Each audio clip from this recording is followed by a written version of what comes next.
It happened in the dark.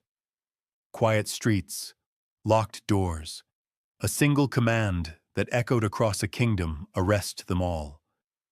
Overnight, the Knights Templar, once the most feared warriors of Christendom, became prisoners.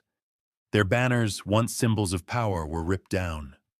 Their vaults were sealed, their secrets silenced.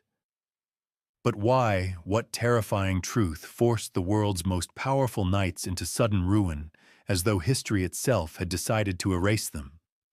Was it money politics? Or something far more dangerous? Something hidden deep enough to shake the very core of belief? Let the clamor of chains fade. Let the noise of the arrests dissolve into a low whisper. The firelight dims, and you stand at the threshold of a story that has lingered in shadows for 7 centuries. You are about to walk through a labyrinth of hidden vaults, forgotten parchments, and whispered accusations. The tale of the Templars is not just one of knights and kings, but of secrets deliberately buried, of truths dressed as lies, and of mysteries wrapped in silence.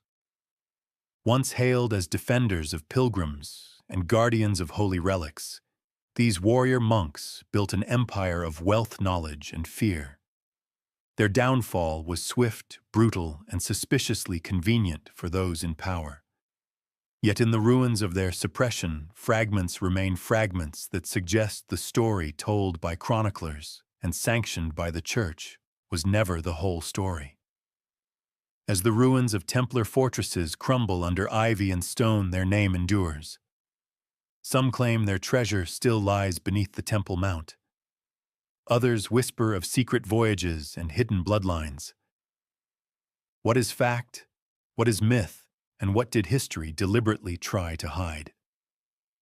Tonight, you are not here to take sides. You are here to listen, to follow the shadows, to weigh the silence of missing records against the murmurs of forbidden truths. So settle in. Let the pace slow. This is not a story of battles won and lost. It is a story of erasures, of secrets, and of questions that still unsettle the vaults of power. And before we venture further into the shadows, take a moment to subscribe so you never miss a secret that history has tried to forget. You step back in time to the early 12th century, when the roads to Jerusalem were more dangerous than the battlefield itself. Pilgrims traveling to the Holy Land carried little more than faith in their hearts and dust on their sandals. But lurking behind every bend in the road were bandits, mercenaries, and hostile raiders eager to spill blood and seize coin. Out of this chaos, a handful of knights vowed to do something unusual, not to win lands or to conquer kings, but to protect the poor and the pious as they walked toward holy shrines. It was an act of devotion, but also one of practicality.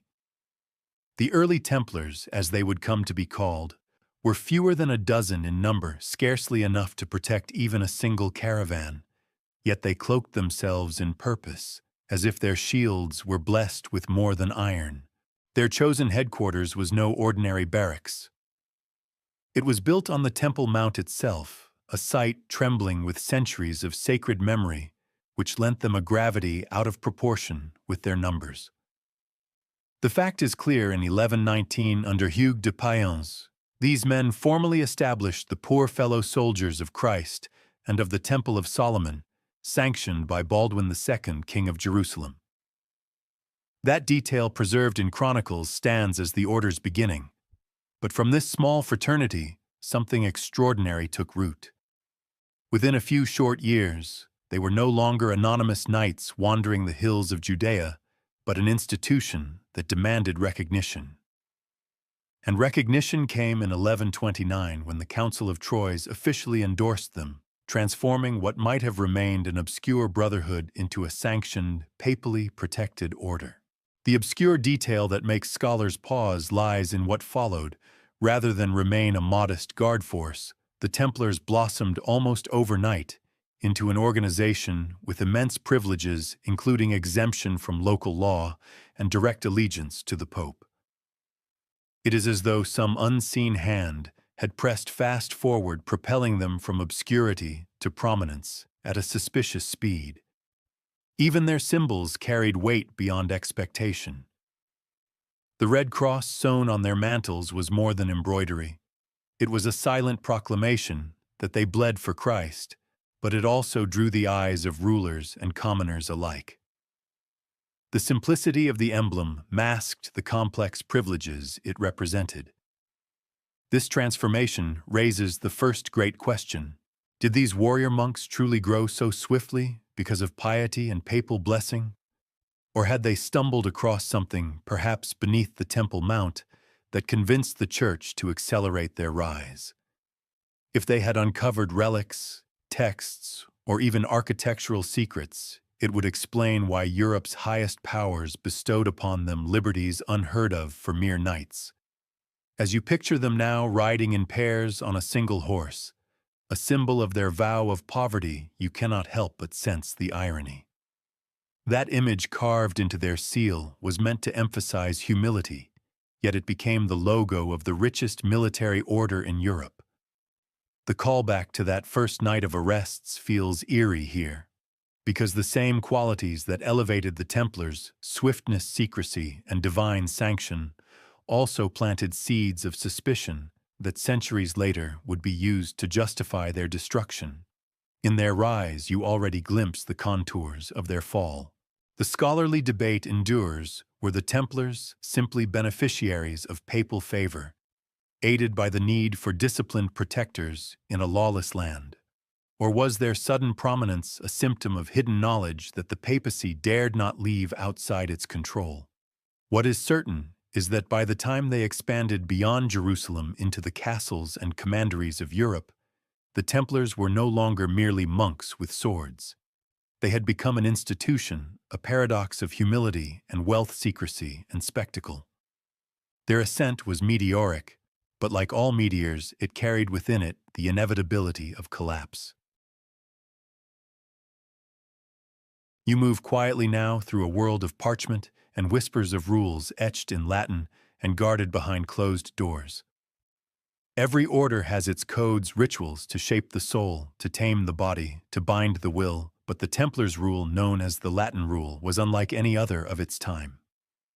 Penned initially under the guidance of Bernard of Clairvaux, a towering figure of medieval spirituality and political influence, this rule laid the foundations for Templar conduct.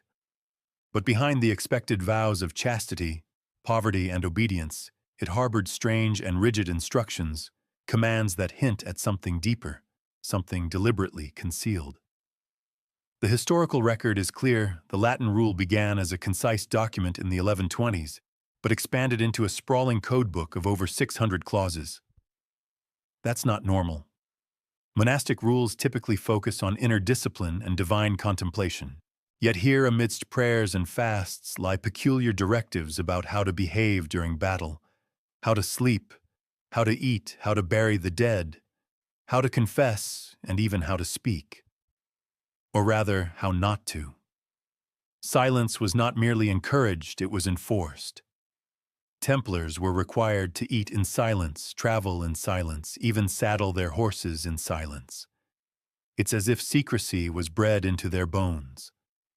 A quiet army whose loyalty wasn't just to God, but to something deeper than words. The curious detail lies in the redactions. Later versions of the rule, especially the French and Aragonese translations, reveal discrepancies. Some clauses vanish. Others are added. A few are suspiciously vague. One fragment instructs knights to obey orders even if contrary to reason. Another directs that brothers who reveal the order's secrets be excommunicated and cast out without trial. What secrets, the document never says, but the rule itself becomes less a guidebook and more a labyrinth, each passage twisting around an unnamed center. Among the more whispered interpretations is this: that the rule protected not just conduct, but knowledge. That it outlined, coded, or at least concealed, a system of beliefs or rituals not fit for public eyes. Some scholars propose the Templars inherited esoteric wisdom from the East fragments of Kabbalah Gnostic thought or Sufi mysticism during their time in the Holy Land, and that the rule had to be rewritten to shield these ideas under orthodox camouflage. The Church, meanwhile, likely suspected this, which might explain why centuries later inquisitors would ask absurdly specific questions during the trials. Did the knights spit on the cross? Did they worship a head? Did they conceal rituals from the clergy? These weren't random. They were fishing lines cast into a deep well of rumor. But there's another layer, one less dramatic but equally unsettling. The Templar rule functioned as a behavioral technology. It didn't just govern actions. It rewired identity. Everything was done together. They dressed alike, rode alike, dined alike. Individuality was extinguished. In this atmosphere, a hierarchy of silence reigned. Few knew the full picture. Most obeyed without understanding. The rule created a culture of obedience and opacity, where only the upper echelons held the keys to deeper truths. This raises a modern question that even military historians debate. Did the structure of the Templars create a perfect system for compartmentalized secrecy? One that allowed the preservation of forbidden knowledge even after the order's destruction. And remember the seal, 2 riders on 1 horse. A symbol of humility? Yes, but also of paired duty of twin roles. Outward faith and inner knowledge. Brotherhood and hierarchy. That symbol appears again and again in manuscripts carved into stone, etched into tombs, an echo of the duplicity written into their rule. You recall their meteoric rise, their divine sanction, their sudden privileges. Now you see the scaffolding that supported it, a code as much about concealment as it was about purity. Those who enforced it knew that what is most powerful is not shouted from pulpits, but whispered in torchlit corridors between men sworn never to repeat it. And so the debate continues. Was the rule simply monastic rigor pushed to an extreme, or was it a legal cage around something too dangerous to name a ritual system perhaps? A philosophical secret? Or a blueprint for an ideology that challenged the very core of Christian orthodoxy? No one agrees, and the documents that might resolve the mystery are conveniently missing, burned or buried, or waiting perhaps behind a Vatican door that has not yet been unlocked. You step through the heavy doors of stone fortresses now lost to ivy and erosion, and your breath catches. Not because of the grandeur, though, that remains even in ruin, but because of the silence. It is the kind of silence that suggests something was taken from this place, something heavy with meaning. The Templars were not just guardians of pilgrims or warriors of the cross. They were custodians of something more than land, more than gold. The rumors speak louder than any surviving document, that beneath their commanderies and temples deep underground lay relics not meant for public veneration, relics meant for protection or concealment. The fact often cited by historians is that the Templars held vast properties across Europe and the Holy Land. These were not scattered farms or manors, but strategically placed strongholds with standardized architecture, stone keeps, with subterranean vaults, seemingly over-engineered for mere storage. Their headquarters on the Temple Mount is especially suspicious. Excavations in the area have revealed a network of tunnels and cisterns beneath the old Al-Aqsa Mosque, which the Templars used as their base. Tradition says they were merely restoring or maintaining ancient infrastructure. But what were they truly doing beneath the stones once trod by Solomon himself? The obscure detail here is not found in royal decrees or church records. It's in the absences. The Templars maintained meticulous ledgers of donations, inventory, and property. Yet for their years, stationed atop the Temple Mount, the records are curiously thin. We know they were there. We know they had access. but we don't know what they did. For an order so devoted to procedure and discipline, this silence is thunderous. Some suggest they discovered relics associated with the First Temple, possibly the Ark of the Covenant, or early biblical texts long lost. Others believe they found something even more controversial: Gnostic manuscript scrolls that challenged the Church's official canon, or relics that pointed to a more earthly version of Christ than dogma permits. And so begins the scholarly tug-of-war.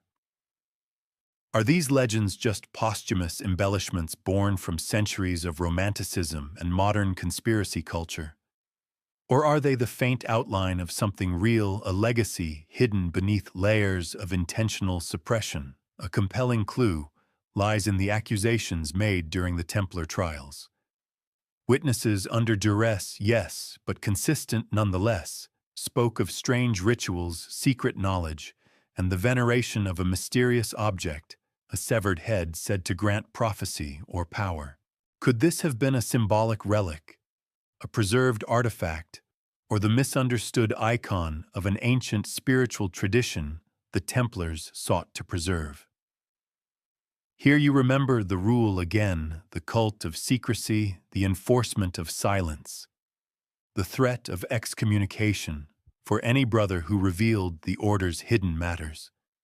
Whatever lay beneath those fortresses, it was not just material treasure. It was something worth dying for or killing to protect. The very name Knights of the Temple points backward in time toward a legacy that predates Christianity itself. Perhaps they saw themselves not just as defenders of pilgrims, but as stewards of ancient knowledge, custodians of a continuum that the Church had tried to sever. One theory still haunts scholars, that the treasure was not gold or silver, but truth. A version of sacred history that contradicted Rome's version. A relic or record that could, if revealed, destabilize not kingdoms, but faith itself. Such a treasure would not be stored. It would be hidden, buried, lost on purpose. And so we arrive at the most pressing question of all. If the Templars did guard such a secret, where is it now? Was it destroyed with their downfall? Was it spirited away on the fleeing ships that vanished after the arrests? Or is it still hidden, its guardians long dead, but its silence intact?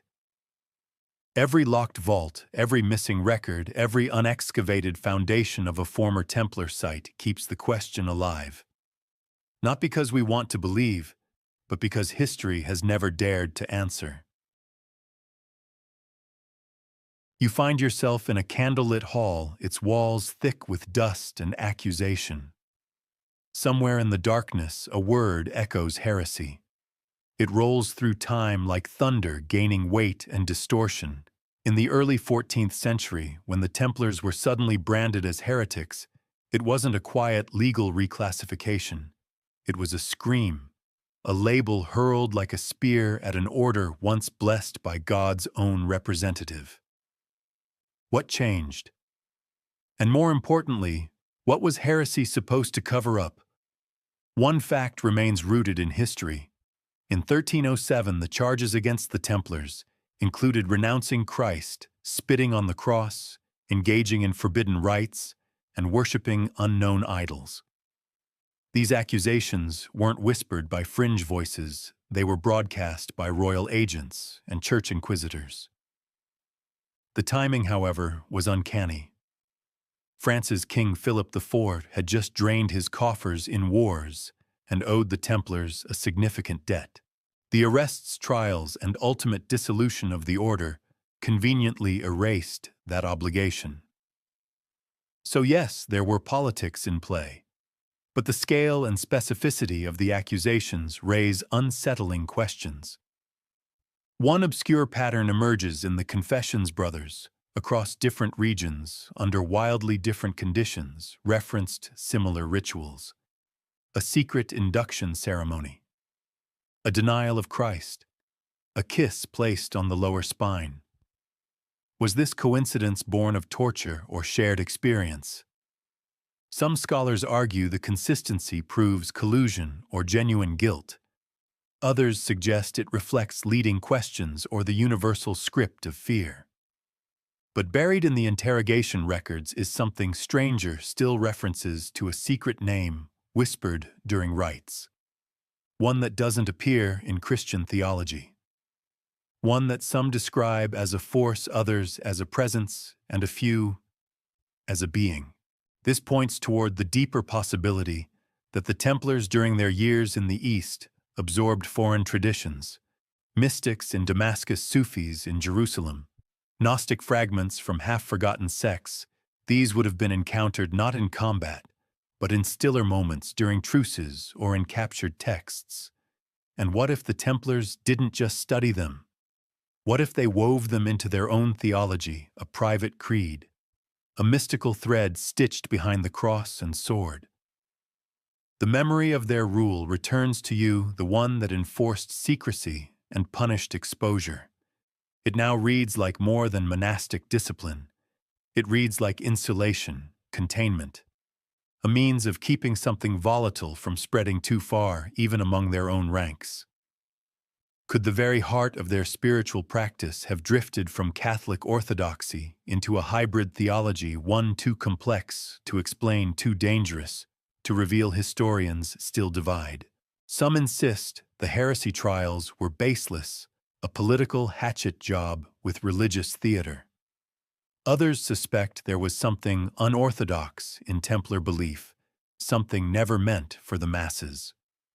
A middle ground exists, and it is perhaps the most compelling, that the Templars were not heretics in the eyes of God, but in the eyes of the Church. That they clung to truths incompatible with Rome's desire for control. That they had seen too much, read too deeply, or believed too fiercely in a mystery no longer welcome in Christendom. What becomes of such men? The answer is written in fire. And yet their ashes continue to whisper. A name rises now from the fog of centuries, one that never appeared in early Templar records, but came to define their supposed blasphemy, Baphomet. In the annals of their trial, this name crops up again and again, spoken by men with trembling lips and scorched backs. They claimed to have seen it, touched it, even worshipped it. But no one could agree on what it was. A head, a statue, a spirit, or merely a phantom born of pain and suggestion. You step into this hall of mirrors knowing one thing: whatever Baphomet was, it haunted both the Templars and those who sought to erase them. One fact is anchored in the records. Dozens of confessions describe a mysterious head that was venerated in secret Templar rites. In one version, it had 3 faces. In another, it was a bearded man who could grant riches or prophecy. Some called it the savior, others the idol. The term Baphomet itself first appears in a letter written during the Crusades, possibly a corruption of Muhammad, a pejorative used by Europeans for the Prophet Muhammad. But by the time of the trials, Baphomet had morphed into something more than linguistic slander. It became a cipher, a symbol for all that was unknowable, unspeakable, and unholy in the eyes of the Church. An obscure but chilling detail, some of the confessions included descriptions of the idol being kissed, anointed, even draped in fine linen. One knight described it as made of silver and holding 2 serpents.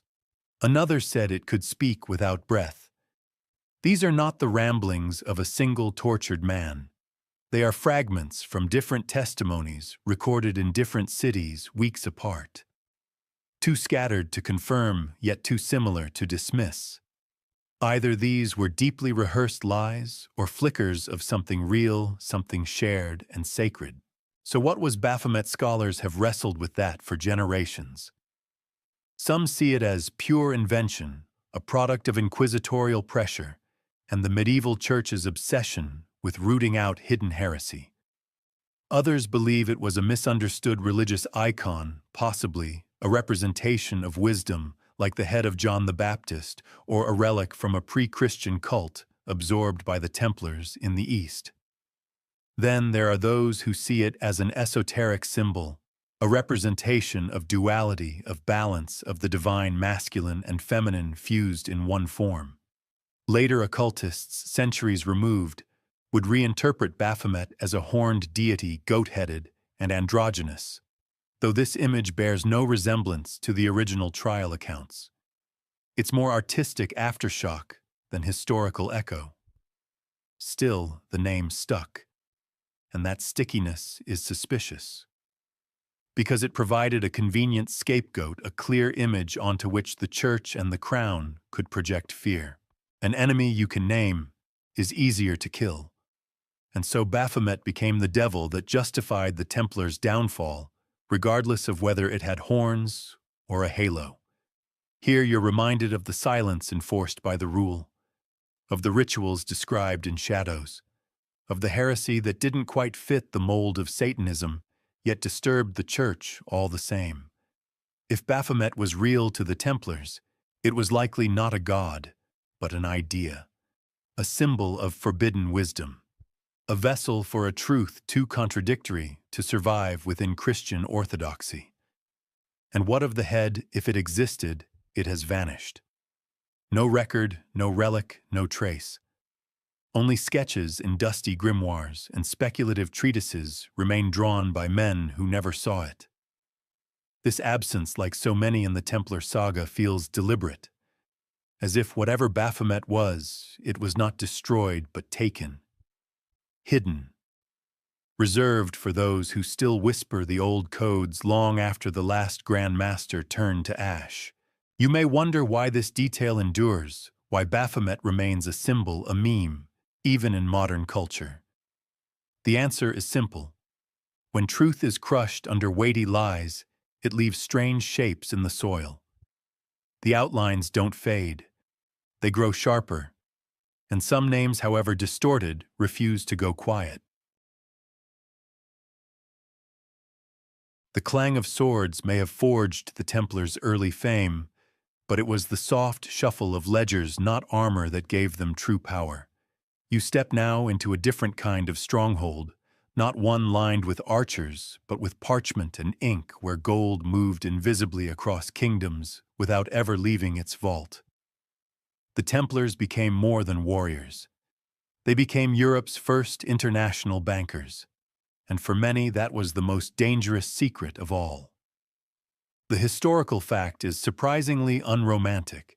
The Templars pioneered a system of credit that allowed pilgrims to deposit funds in one location and withdraw them safely elsewhere.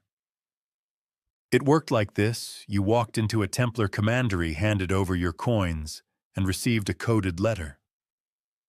Upon arriving in the Holy Land, you presented this to another Templar outpost and received your money back, minus a small handling fee. It was secure, efficient, and astonishingly modern. Some historians even call it a proto-ATM, but this was only the beginning. Kings soon realized that the Templars' financial network was more reliable than their own treasuries. By the 13th century, the Templars were acting as bankers for monarchs, popes, nobles, and crusading armies. They loaned money. They stored treasure. They advised on taxes and treaties. The Pope himself entrusted them with collecting church tithes and delivering funds to the Holy Land. The obscure detail buried in the ledgers is this: many of these financial arrangements were undocumented, intentionally private, or sealed under papal authority. The Templars kept their own books, and those books, many of them, have never been found. You feel the tension building.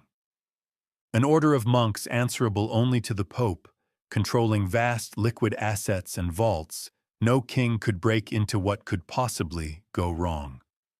The Templars became creditors to Europe's most powerful rulers, and in doing so placed themselves on a perilous ridge, especially with one particular debtor, King Philip IV of France. Philip owed them an enormous sum.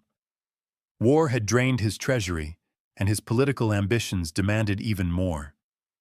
But the Templars, bound by their rule and beholden only to Rome, refused to forgive the debt. And so the banker became the enemy. By 1307, Philip had already clashed with Pope Boniface XV, pushed for influence over the French clergy, and desperately sought ways to stabilize his financial chaos. The Templars were the obvious target. Discredit them, dismantle them, and the debt disappears. Here's where modern scholars disagree. Was Philip's campaign against the Templars motivated solely by money, or was it their growing independence, their refusal to be bought or controlled, that sealed their fate? Some suggest he feared what they knew not just about politics, but about theology relics or the Church's own corruption. Others propose that the Templars, through their financial dealings, had begun to influence policy at a level that made them indistinguishable from a rival power, one that wore no crown. A haunting callback returns to you, the image of the rule enforcing secrecy of whispered rituals behind stone walls. Now imagine that same secrecy applied to finance, hidden debts, silent donations, off-the-record arrangements that the Church tolerated until it didn't. Power like that, unrecorded and unregulated, terrifies kings far more than swords ever could. The greatest irony, the Templars never charged interest. Usury was forbidden by canon law, but they navigated the loopholes so well, charging fees, selling access, offering incentives, that they effectively outbanked everyone without ever breaking a rule. They were monks in habit, but bankers in practice. And for some, that was the most heretical thing of all. By the time of their arrest, the order's financial records were scattered or destroyed. Fortresses were seized. Vaults were emptied. Yet the precise size of their fortune remains unknown. Gold, maybe. Documents, probably. Influence, certainly. But if their greatest treasure was knowledge, not just spiritual, but fiscal, then its disappearance was no accident. It was a cover-up. A liquidation not of wealth, but of control. And here the silence returns, the kind that echoes through empty vaults and missing books. You're not just tracing the fall of knights. You're tracing the deletion of a global network that made kings uncomfortable and made popes feel watched. The kind of system that once dismantled leaves no fingerprints but many ghosts. You enter now a room where incense still clings to the air and stained glass filters the light like secrets through doctrine. This is not a battlefield, but it is where battles are won. Not with steel, but with silence, diplomacy, and decrees penned in Latin. If the Templars were masters of warfare and finance, then their most dangerous opponents wore robes not armor scarlet, not steel. And they did not charge with banners. They waited. They watched.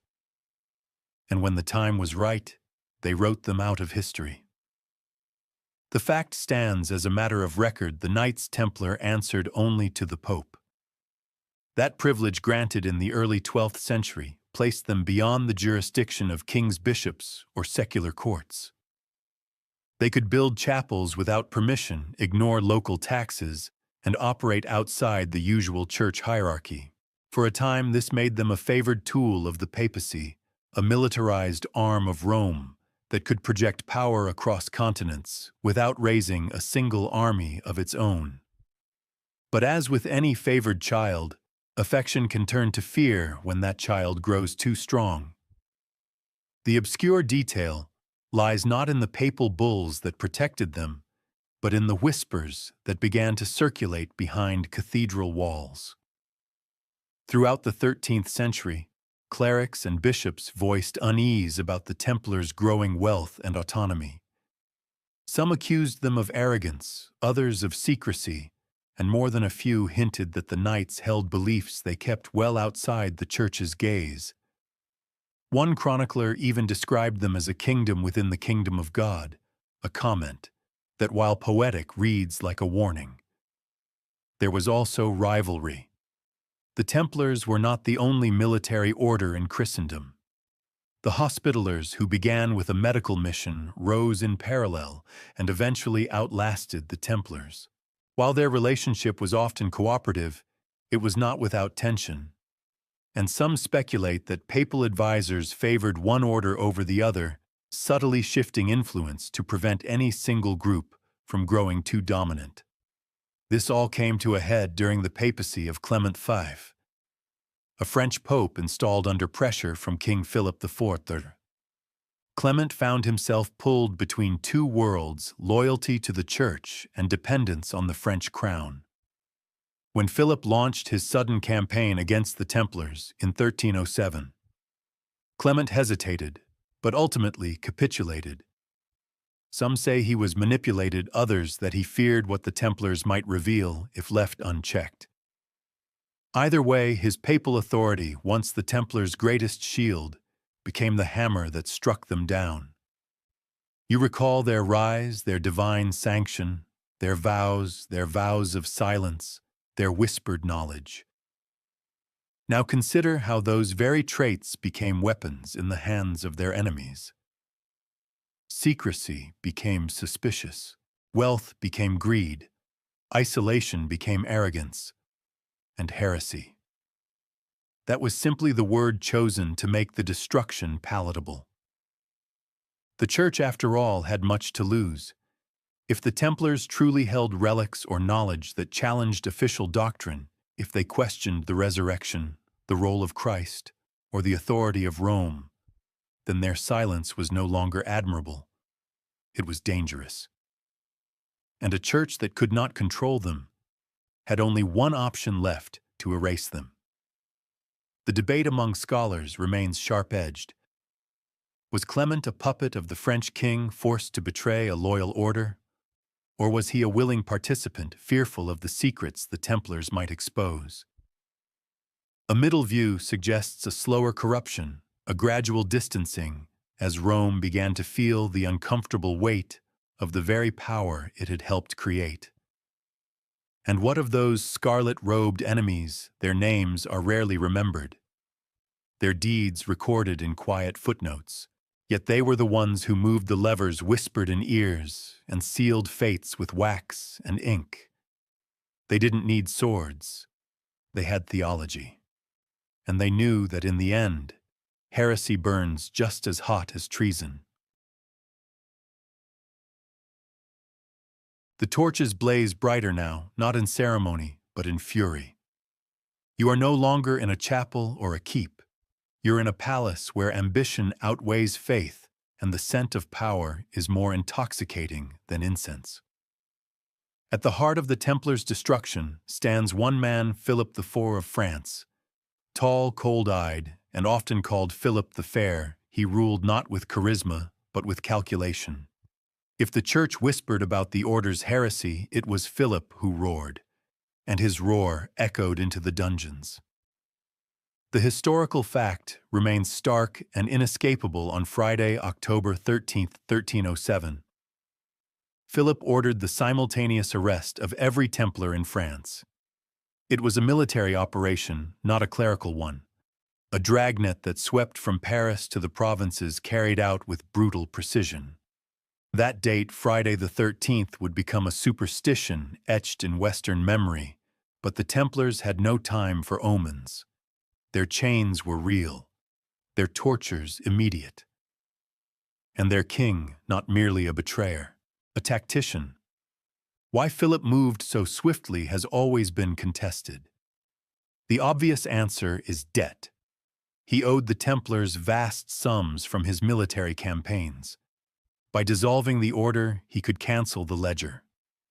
But the obscure detail is that he didn't just want their wealth. He wanted their authority. Philip had spent years attempting to bring the French clergy under royal control. He had exiled the Pope's predecessor. He had taxed the Church. And he had begun appointing bishops loyal to him, not Rome. The Templars, with their allegiance to a distant pope and a global network outside royal oversight, stood in direct opposition to this centralizing vision. They were not merely an obstacle, they were a rival institution. What makes Philip's attack even more chilling is how carefully it was prepared. In secret, he spread propaganda accusing the Templars of witchcraft, sodomy, and idol worship. His agents crafted detailed charges long before the arrests began. These weren't spontaneous reactions. They were the blueprint of a smear campaign executed with military timing. He even arranged to have torture legalized for the purpose of extracting confessions just for the Templars. That is not desperation. That is strategy. And yet here's where the scholarly debate sharpens its blade. Some believe Philip truly feared the Templars held esoteric knowledge, perhaps relics, perhaps secrets gained during their time in the East. Documents suggest he attempted to gain access to Templar vaults before the arrests, and that several high-ranking brothers refused him. Did they guard something more than gold, or did they simply refuse to bend to a mortal king? The callbacks are hard to ignore. Their financial empire, their independence from local laws, their whispered rights, every feature that had made them indispensable to popes and kings now made them intolerable. And Philip was not a man who tolerated rivals. He had seen what happened when royal will was defied. He had clashed with Boniface VIII, who died soon after a violent confrontation with Philip's men. The king did not bluff. Perhaps the greatest irony is that Philip claimed to act on behalf of faith. He portrayed the Templars not as a threat to his authority, but as a corruption in the soul of Christendom. In doing so, he harnessed the full moral panic of heresy, the ultimate medieval weapon. But behind that facade of righteousness lay cold ambition. And in the weeks that followed the arrests, France's inquisitors, under royal pressure, extracted confessions from hundreds of Templars. Many later recanted. It didn't matter. The damage was done. Philip seized their lands, confiscated their treasury, and used the scandal to reinforce his control over the French Church. When the Pope hesitated to support the arrests, Philip threatened him. When Rome finally caved and dissolved the order in 1312, it was not by divine revelation, but political exhaustion. And so you see, not all enemies of the Templars wore red robes. Some wore crowns and knew how to weaponize belief for power. Philip IV was not the devil his enemies claimed, nor the just king his supporters imagined. He was something worse, a monarch who saw the world as ledger lines and chess pieces, and believed that holy men who would not kneel deserved only fire. The hour is just before sunrise. The city sleeps unaware that history is about to pivot on a single silent command. You walk cobbled streets that will soon echo with armored boots. Behind the thick walls of Templar commanderies, knights still kneel in morning prayer. Their eyes are closed, their minds on God. What they don't know is that the next prayer they utter will be from a dungeon. It begins now, the most orchestrated betrayal of the medieval world. Friday, October 13th, 1307. The documented fact is indisputable. That morning, across the Kingdom of France, royal officers carried sealed orders from King Philip IV. They were not to be opened until dawn. Inside each was the same decree: arrest every Templar, seize their assets, confiscate their records.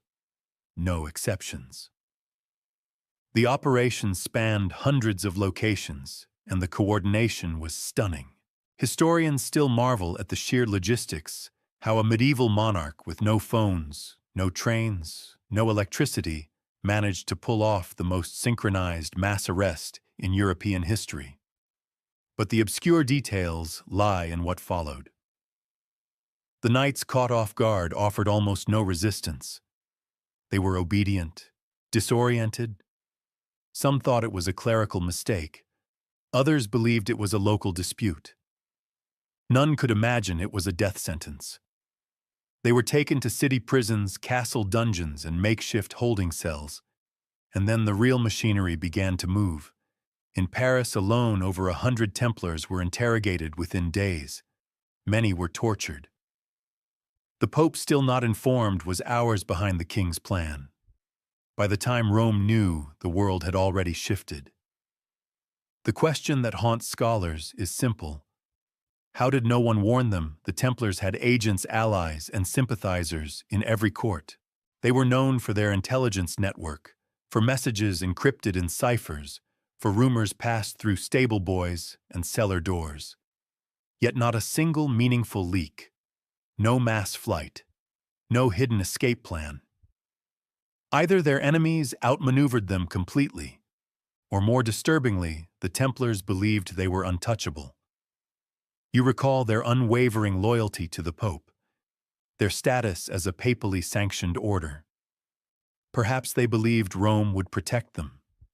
That justice, however, delayed, would prevail. But the days dragged on, and the interrogations grew darker. In one record, a knight confessed under torture that the order had long hidden secrets in the vaults of Paris. Another claimed a ritual of denial was performed at each induction.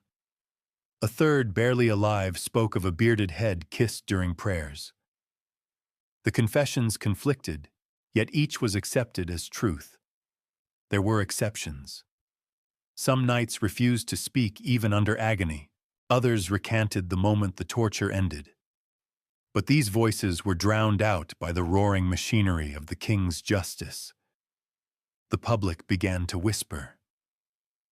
If the Templars were guilty, why had they served so long with honor? If they were innocent, why confess to such horrors? The scholarly debate splits here. One camp insists the arrests were pure theater, Philip's political performance, to justify seizing the order's riches. Another argues that at least some of the accusations had kernels of truth. Not devil worship, perhaps, but esoteric beliefs, alternative rites, or forbidden knowledge that could be framed as heresy with enough pressure. And what of their treasures? Official records show vaults were emptied, commanderies searched. Yet the vast Templar fortune, land deeds, gold relics, was never fully recovered. Some say it had already been moved. Others suspect the raiders took what they could and claimed the rest was missing. A convenient silence. One haunting detail: many Templar outposts outside France were not immediately informed. In England, Spain, and Germany, arrests came later, slower, less coordinated, which suggests that what happened in France wasn't about international justice. It was about one man's vendetta. The rest of the world simply followed suit, like dominoes falling in delay. You stand now amid those crumbling commanderies, the scent of betrayal clinging to the stones. This wasn't war. It was theater. A play written in secrecy, staged at dawn and soaked in dread. And the curtain had only just risen. You're in the chamber now. Stone walls, cold benches, and the thick scent of damp wool and sweat. A man is chained before you, arms trembling, his mouth swollen from pressure and prayer. Behind him, a scribe dips quill into ink. Another confession is about to be recorded. Another ritual of silence and fire. Welcome to the Templar trials, where truth was not sought, it was sculpted. The fact is inescapable. Following the mass arrests of 1307, the Templars were subjected to years of interrogations and public trials, not only in France, but eventually across Europe. Under the guise of religious inquisition, the machinery of political erasure rolled forward. Pope Clement V, pressed between royal pressure and papal authority, eventually ordered investigations through church councils. In theory, these were to determine guilt. In practice, the verdict had already been whispered. One obscure, disturbing detail: the very first interrogations occurred before the church had even ruled the arrests valid. Philip IV's men didn't wait for Rome. They used royal inquisitors, legal but deeply compromised, to extract confessions using methods legalized by papal loophole. These weren't just interviews. They were performances. And the audience was the throne. Accounts vary, but certain patterns repeat. A novice describes being blindfolded, stripped, and told to renounce Christ before a crowd of brothers. Another swears he saw a head idol wrapped in linen. One admits to spitting on a crucifix. The stories are erratic, sometimes contradictory, and yet eerily consistent in key images.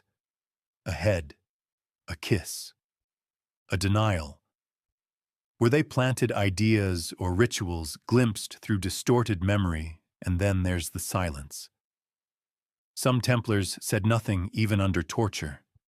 Some recanted their confessions in front of papal envoys. Others went back and forth, admitting guilt one day, retracting it the next. The most famous among them, Grand Master Jacques de Molay, initially confessed under duress, then later retracted it publicly, declaring the order innocent on the very steps of the stake. His voice echoed above the flames. You think now of their rule again, the vow of obedience, the oaths of secrecy. Perhaps they said too little at the wrong time. Perhaps they said too much when the world stopped listening. The trials became less about justice and more about performance. The audience wanted resolution. And if that meant torturing loyalty into guilt, so be it. Scholars still argue over the authenticity of the confessions.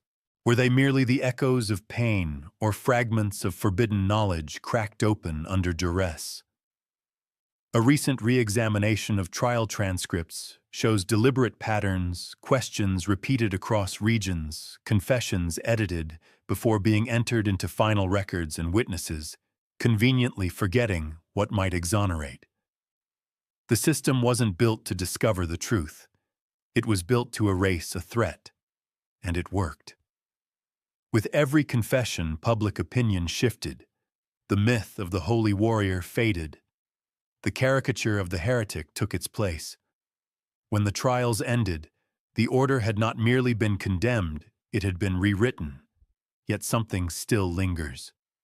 The haunting absence of evidence, the missing treasure, the unbroken spirit of men who burned with their secrets intact.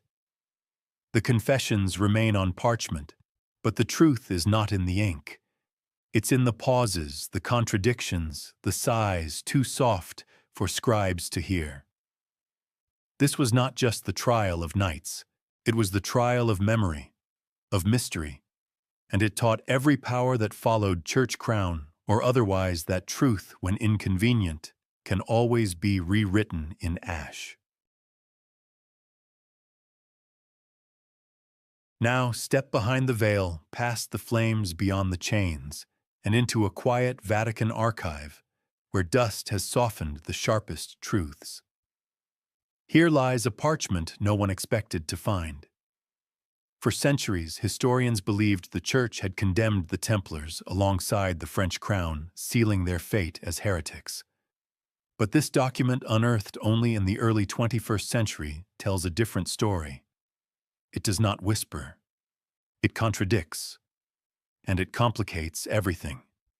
The historical fact is, this in 2001, a Vatican archivist named Barbara Fraile uncovered a long misplaced document filed away in the secret archives.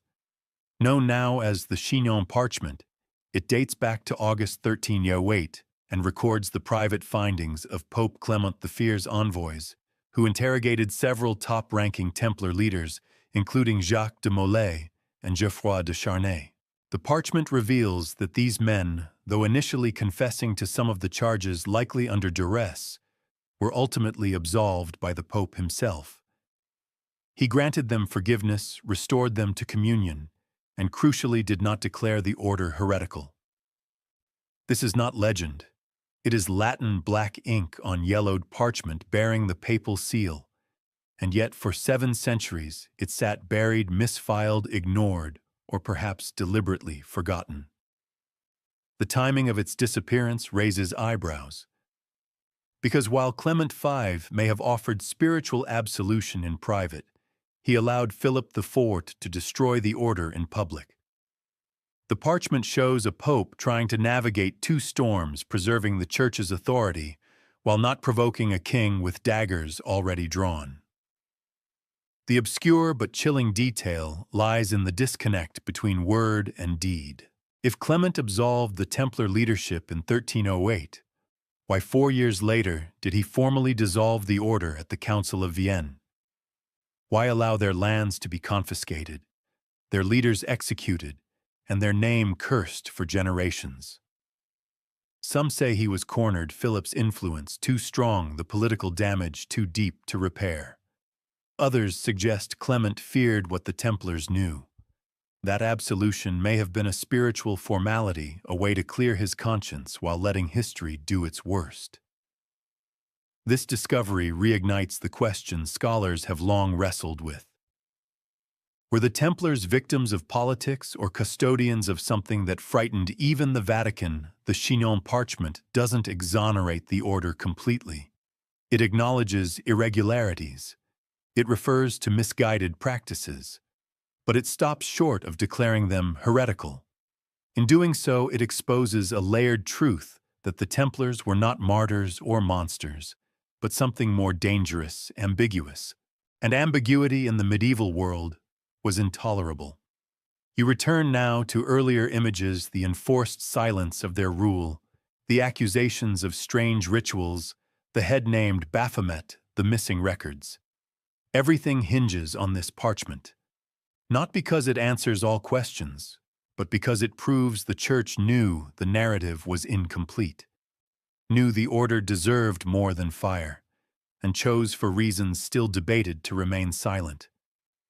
The Chinon parchment isn't a smoking gun. It's a locked door, barely ajar. It shows us a moment when the truth nearly surfaced, when mercy briefly outweighed politics. And then just as quickly, it was buried again. Until now. The flames reach higher now. You're standing not in a courtroom, but on a scaffold stone beneath your feet, the river Seine behind you, and a crowd before you holding its breath. At the center of it all is Jacques de Molay, the last Grand Master of the Knights Templar. The man who had once dined with kings now stands in rags, shackled, condemned by both crown and church. And what he says in his final moments will echo across centuries, whispered, as if it were not merely defiance but a curse. The historical fact is clear. On March 18, 1314, Jacques de Molay and fellow high-ranking Templar Geoffroy de Charnay were burned alive in Paris. This was not a public trial. It was an execution ordered in haste, carried out within hours of their final statements. What made it extraordinary was not just the brutality, but what de Molay chose to say before the fire touched him. Witnesses claimed that de Molay, with flames licking at his feet, called out to both Pope Clement V and King Philip IV, summoning them to the judgment of God. He declared that they, like him, would stand before the divine throne within the year. And here's where the record turns eerie. Clement died within a month. Philip followed later that same year. Even the Pope's chief minister, Guillaume de Nogaret, one of the architects of the Templars' downfall, perished soon after. Coincidence, some say. Divine retribution, others insist. The obscure detail rests in the timing. De Molay had initially confessed under torture years earlier, then recanted publicly before his execution. This act of defiance wasn't just brave, it was damning. By withdrawing his confession, he challenged the legal and moral basis of the entire prosecution. He undermined the Church's authority and humiliated the crown. His final words were not a plea for mercy. They were an accusation spoken with the clarity of a man who had nothing left to lose. The curse, whether literal or rhetorical, became legend almost immediately. Chroniclers recorded it with awe, poets embellished it, and centuries later, revolutionaries invoked it. Some even saw de Molay as a kind of proto-martyr, a symbol of resistance against tyranny. Voltaire, with his signature smirk, quipped that the Pope and King had indeed kept their appointment with judgment exactly on schedule. But the deeper question remains, was this just poetic symmetry? Or did de Molay's execution mark something darker, the violent sealing of a secret that still threatened those in power? Some modern scholars suggest that the Templars' final hours were not merely punitive, but strategic. a last effort to silence men who might have revealed inconvenient truths about the Church, the monarchy, or even the hidden knowledge they once guarded. Recall now the Chinon parchment. If the Pope had privately absolved de Molay years earlier, why allow him to die like this? The contradiction is maddening. A man forgiven in secret, executed in fire, and remembered not for his loyalty, but for his final accusation. It casts a shadow not only over the Church's integrity, but over the entire narrative that justified the Templars' dissolution. The scholarly debate continues, though quietly. Some insist the curse is folklore, a coincidence folded into myth. Others argue that the sequence of deaths so swift and unlikely suggests more than chance. But perhaps the real power of de Molay's words wasn't in their timing, but in their permanence. They transformed him from victim to oracle, from disgraced leader to legend.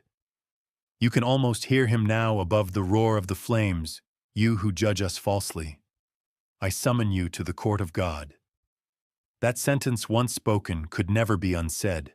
And whether you believe in curses or not, it is undeniable after de Molay burned, nothing about the Templars ever felt buried again. You're at the docks now.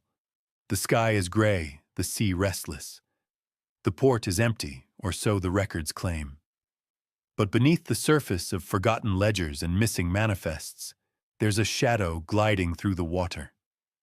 On the same week, the Templar arrests swept across France. Something else vanished, something far harder to trace. Their fleet, their ships, their maritime lifeline. In the chaos of land-bound arrests and inquisitions, no one noticed what slipped away into the fog. The established fact is this: the Templars maintained a sizable fleet of ships. Their naval operations were headquartered at La Rochelle, a key Atlantic port in western France. This fleet wasn't ceremonial. It was practical. Used for transporting men's supplies and possibly treasure between Europe and the Holy Land, or whatever destinations they chose. But when King Philip's forces descended on Templar properties across France, the ships were nowhere to be found. That's the puzzle. There is no official record of a naval seizure, no surviving inventory of vessels impounded, no public statement about a fleet captured or destroyed. Some argue they were simply elsewhere, already at sea, engaged in mundane operations. But others suspect something more deliberate, that the order, sensing danger, launched a quiet evacuation before the trap was sprung. A maritime exodus. The obscure details only deepen the mystery. Just weeks before the arrests, so there were reports scattered vague of unusual activity at La Rochelle. Templar personnel seen preparing ships at odd hours, cargo loaded under tight security. Horses moved to port. Then silence. After October 13th, nothing. No logs, no witnesses. It's as if the sea had swallowed their navy whole, and here the speculation ignites. What did they carry? Gold, documents, relics, brothers of the order. Some believe it was all of the above, that the Templars knew, or at least suspected, their time was ending, and made plans to preserve their secrets. Maritime escape made sense. Unlike land routes, seas offered fewer checkpoints, and loyal ports still dotted the coasts of Scotland, Portugal, and the Mediterranean. If a few trusted captains had orders sealed in wax, opened only after departure, then the fleet's silence becomes not mystery, but design. You remember now the arrests on land, the precision, the coordination. But the sea was not so easily policed. The fleet may have been the one piece Philip IV couldn't reach. And in that slip lies the seed of one of the most enduring Templar legends that some escaped. Not just from torture, but from history itself. Where did they go? Here's where scholarly opinion fractures. One camp suggests Scotland, pointing to the Templars' supposed presence at Bannockburn and the friendliness of Robert the Bruce, who had his own reasons to defy the papacy.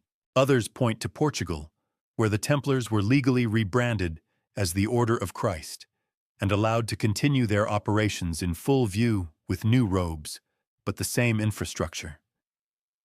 And then there are the wild currents rumors of Templar ships reaching the Americas long before Columbus, or vanishing into the Mediterranean with maps and manuscripts never seen again. Most historians caution against romanticizing the disappearance. Ships vanish all the time, especially when records are destroyed. But it's not just the missing vessels, it's the precision of their absence. How quickly and completely they ceased to exist. No flotsam, no wreckage. Just open water and closed mouths. The deeper question, of course, is not where the ships went, but what they carried. If the Templars truly possessed relics or revelations that challenged the very structure of Christendom, they would not have left them in vaults to be seized. They would have moved them, protected them, hidden them beneath false sails and new flags, not out of greed, but out of conviction. And so the sea becomes a vault. The wind becomes a whisper. Somewhere, perhaps, the treasure of the temple sails still or rests in a bay, forgotten by name but not by purpose. You close your eyes and hear waves slapping wood, the creak of a mast, a voice in an unknown tongue, a lantern disappearing into fog. The fleet did not vanish. It left.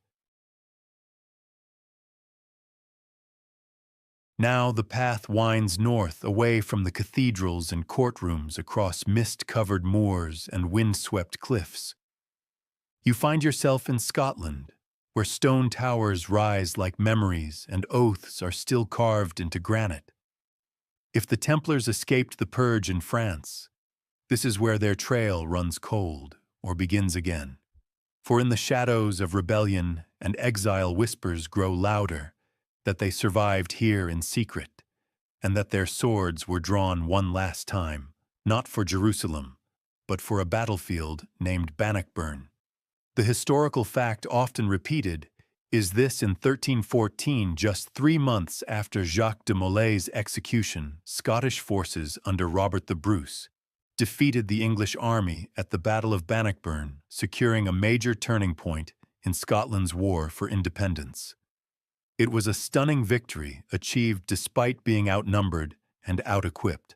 But the obscure tradition passed down through oral history and speculative manuscripts claims that a mysterious force joined Bruce that day. Horsemen in white mantles, knights with no banner, warriors who bore no allegiance to any king, only to a vanished cause. This tale, while romanticized, isn't easily dismissed. Scotland at the time had been excommunicated by the Pope for Bruce's murder of John Comyn. It was ecclesiastical no man's land. The Church had no authority here, and for knights fleeing papal condemnation, no sanctuary could be more perfect. The Templars had nothing left to lose, and in Bruce perhaps they saw a sovereign willing to shield them. His war was not unlike theirs, against tyranny for sovereignty, and with divine justification crafted in fire. Documents are scarce. No official record places Templars at Bannockburn, but some 18th and 19th century antiquarians noted curious symbols on Scottish tombs and gravestones, Templar crosses carved beside the emblems of noble families. Several of Bruce's known allies had ties to the order, either through land trade or kinship. The possibility lingers like a secret passed from father to son, never written but never lost. And here comes the scholarly divide.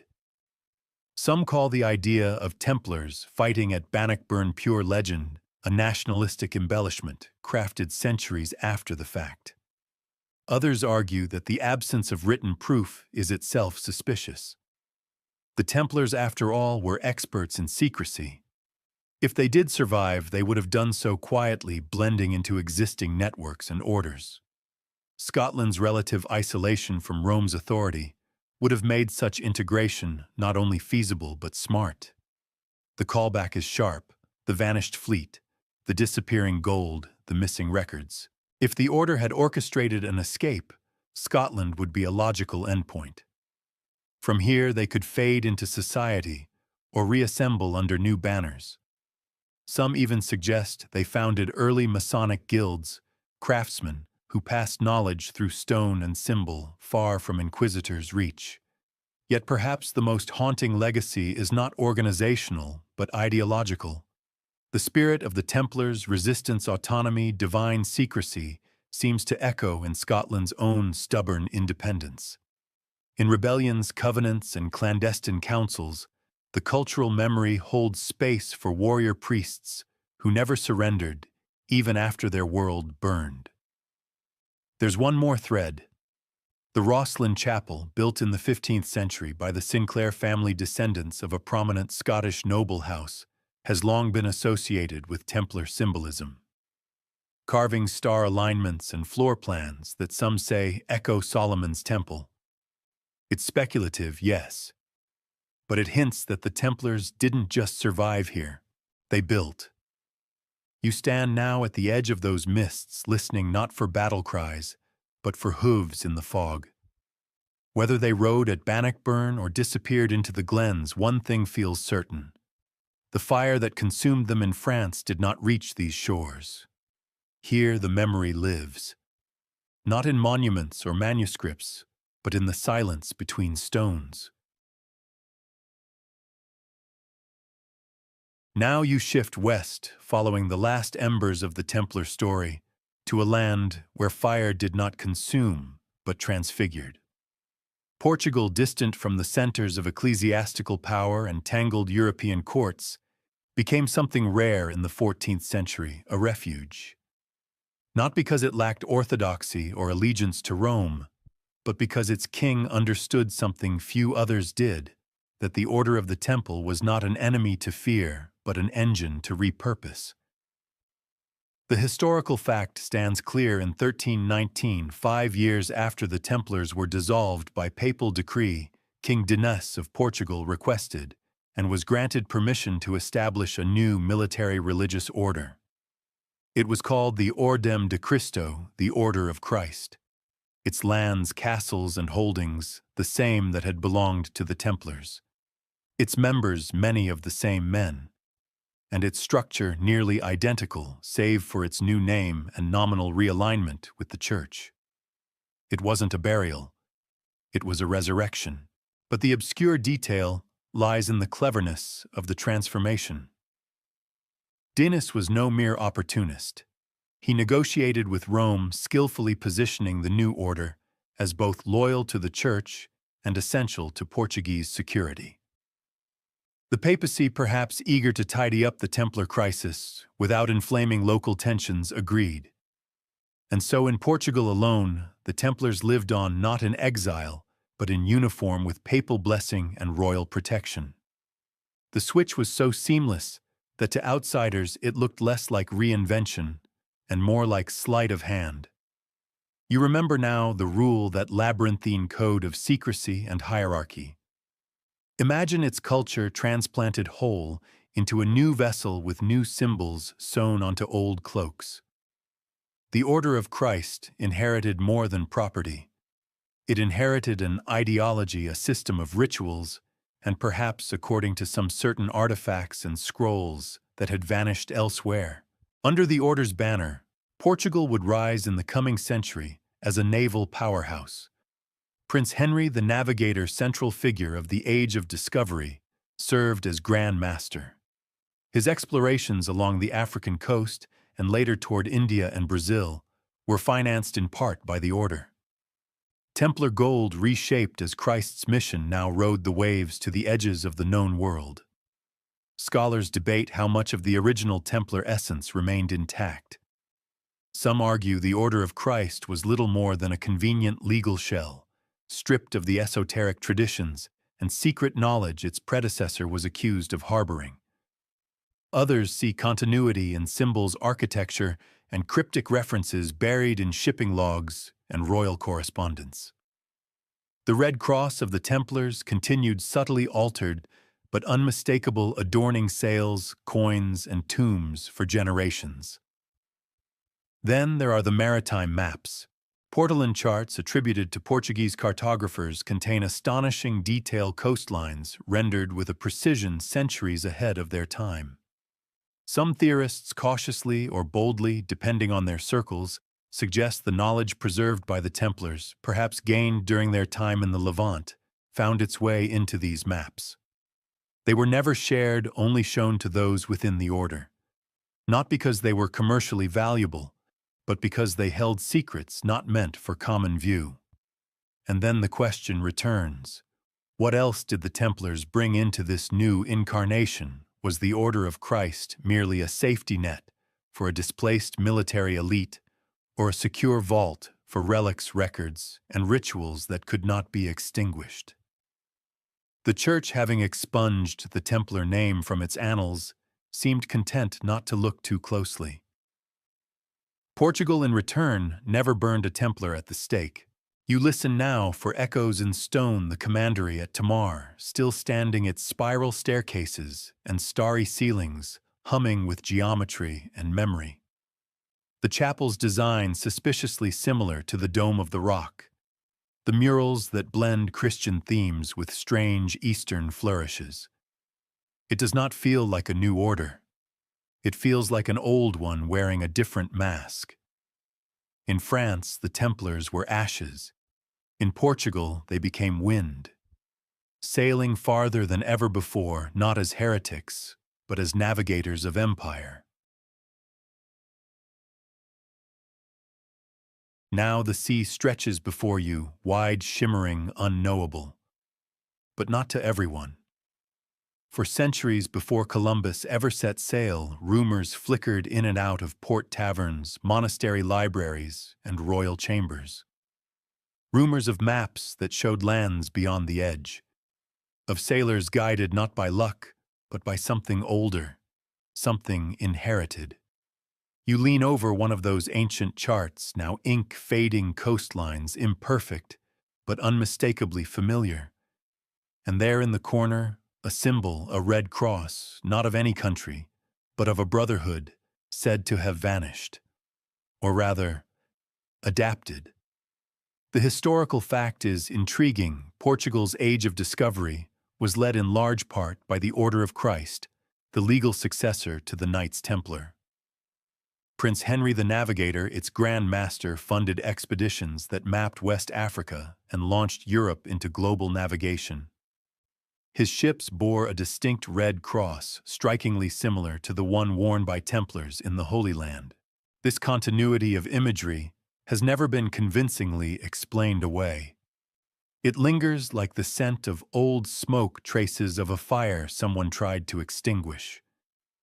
The obscure but persistent detail is this: a handful of pre-Columbian maps, mostly Portolans, and Mappae Mundi contain anomalous depictions. Islands that shouldn't be there, coastlines of the Americas that precede their official discovery. The 1424 map of Pizzigano shows islands west of Europe labeled Antilia. The 1459 Fra Mauro map includes speculative outlines beyond the Atlantic. These charts are often dismissed as speculative art, but some have notations that hint at oral sources, trade routes known by certain mariners, journeys that were not made public, voyages whispered but never claimed. And here, the speculation sharpens into curiosity. Were some of these voyages undertaken by remnants of the Templar Order, operating in secret under the banner of the Order of Christ, or other disguises? If the Templars had indeed escaped with ships from La Rochelle in 1307 as earlier whispered, could they have used Portugal's quiet embrace to continue sailing, not for conquest or gold, but for preservation? To hide what must remain hidden, or to search for something lost. You remember now their years in Jerusalem, their obsession with the Temple Mount, their alleged discoveries in subterranean vaults. If they carried ancient knowledge about the earth, the heavens, or even forgotten civilizations, wouldn't they want to verify it? Wouldn't they build maps, not based on speculation, but memory? There is a compelling fragment from a 16th-century chronicle. It claims that the Portuguese crown held in its archives maps from times before the flood. Obviously poetic, but still, why the phrase? And why did so many early explorers speak of mysterious men who had arrived before them, trading, teaching, disappearing in Brazil, in Newfoundland, in the Azores? This is where the scholarly debate tightens into a snarl. Most mainstream historians scoff at the idea that the Templars reached the Americas. No wreckage, no hard evidence. But even they admit Portugal's navigational head start was suspiciously advanced.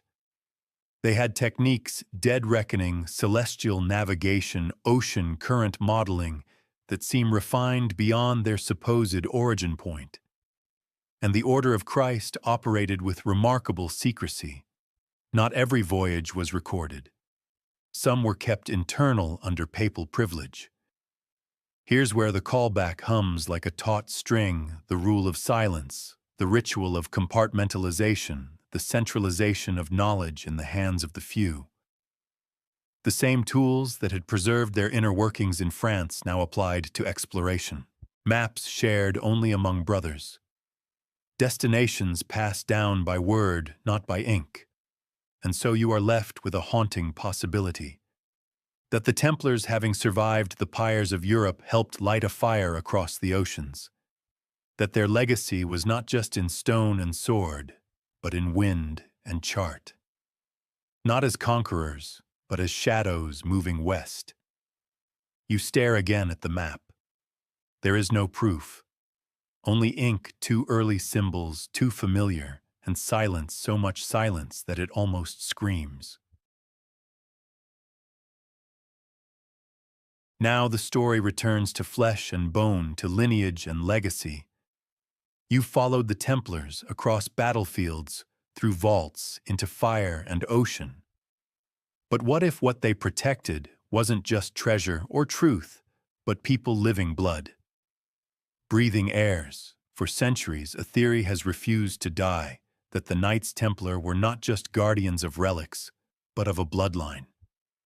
One that, if proven, would shake the very foundation of the Christian world. The historical fact often overlooked in the glare of battle narratives is that many Templars came from noble houses, and many noble houses in turn traced their lineages back not just to Frankish kings, but to Merovingians. That ancient dynasty, long dethroned, was rumored to have claimed descent from a line even older. Some say it stretched back to Mary Magdalene. Some say to Jesus himself. The obscure detail lies in medieval genealogical manuscripts, many of which were copied in Templar commanderies that intertwine known noble families with lines suddenly rendered ambiguous. Whole generations vanish into vague titles: Rex Ignotus, the unknown king; Mater Sacra, the Holy Mother. These aren't typos. They're veils, and veils are only drawn when there's something behind them.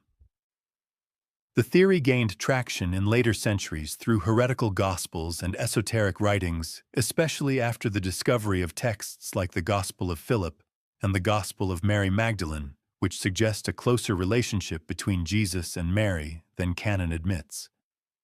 Combine that with legends from southern France of a holy woman arriving by sea of sacred children spirited away, and you begin to trace a story not preserved by the church, but by silence. And silence, as you've learned, was a Templar specialty.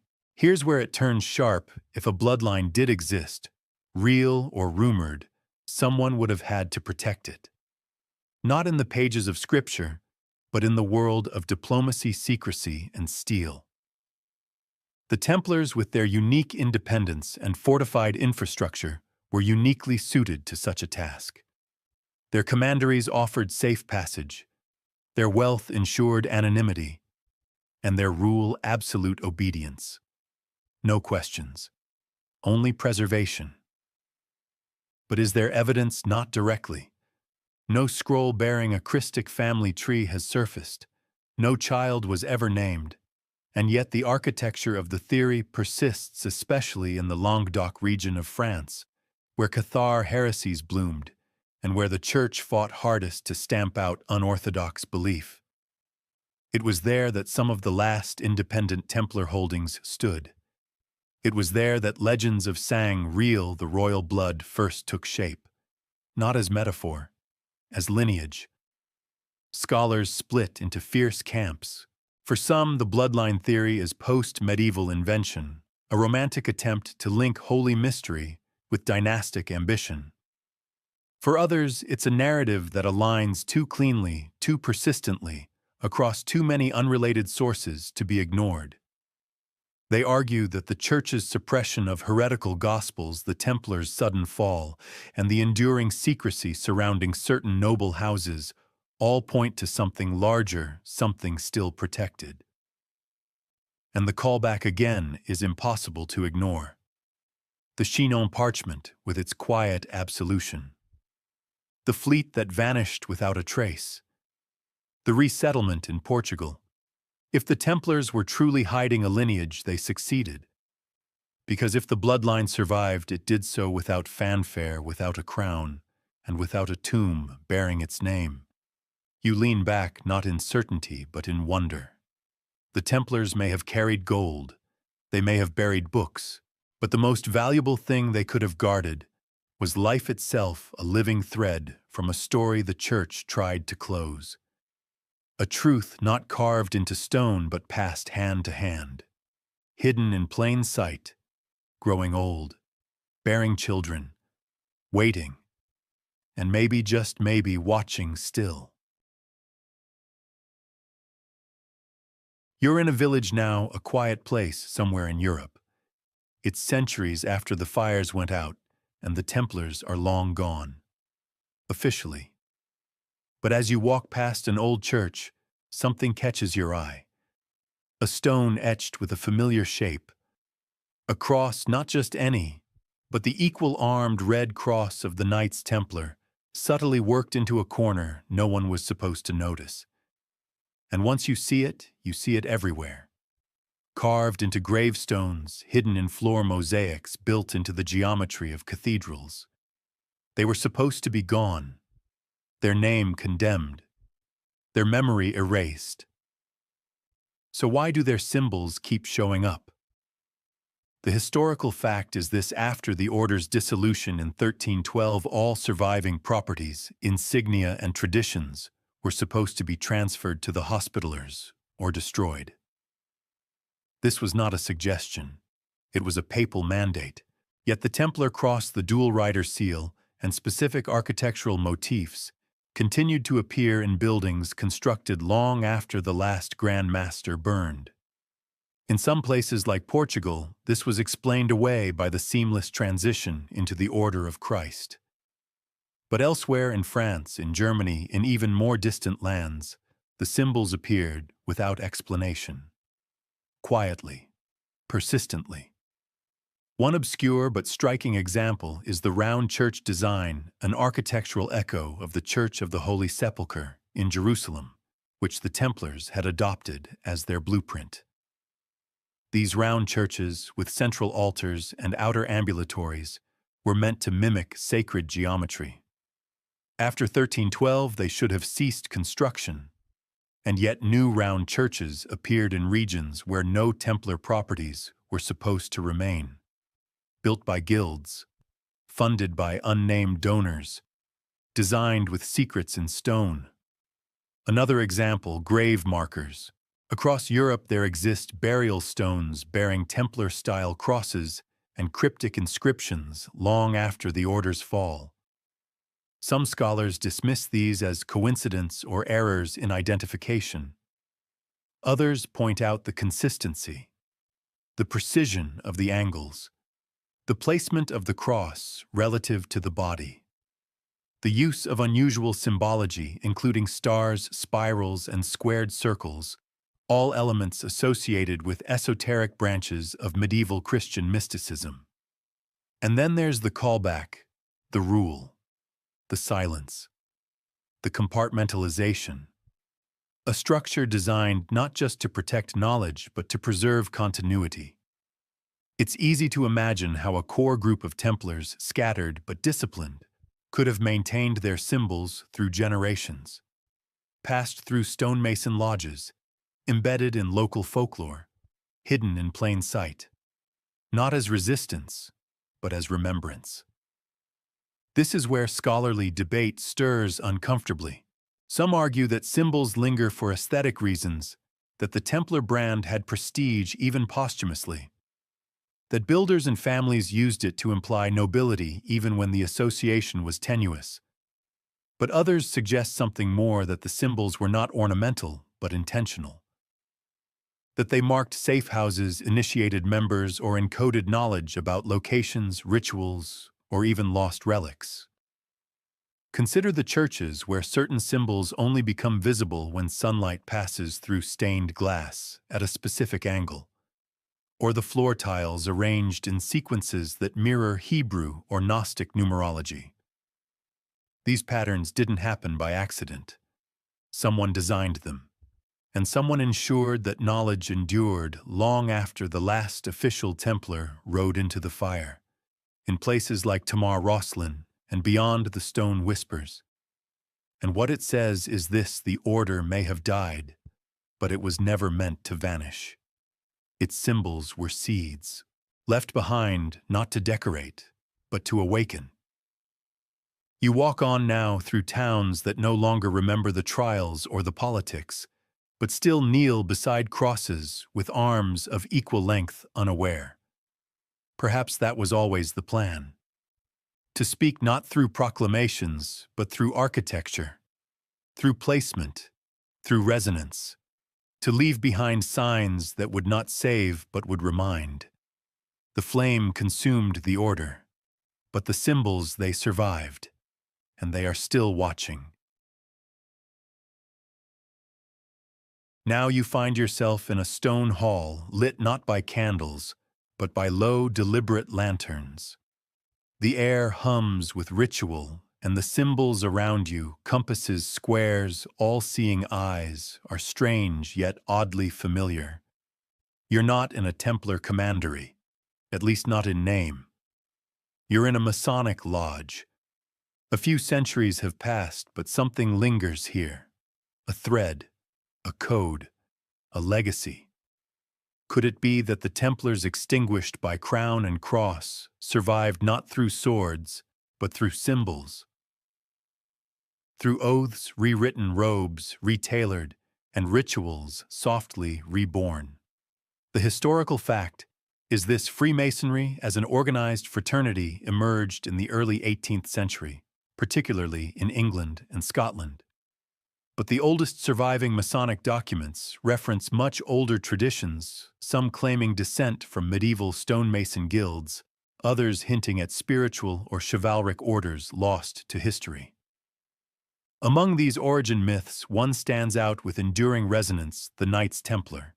The obscure detail lies in the rite of strict observance, a Masonic system developed in the mid-1700s in Germany.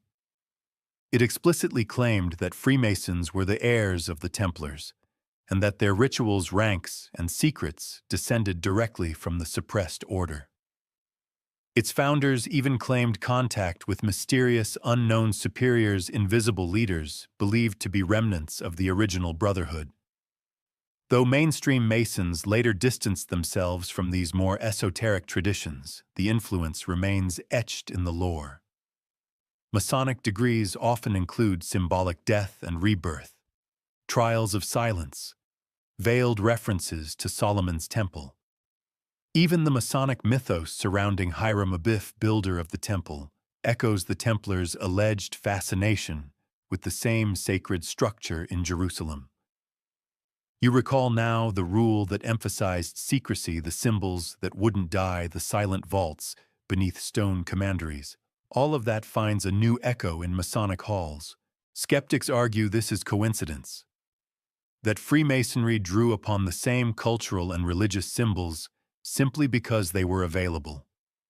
But others point to physical connections, Templar sites that became early Masonic meeting places, crosses found carved into foundation stones, cryptic inscriptions linking noble Masonic founders to families with deep Templar roots.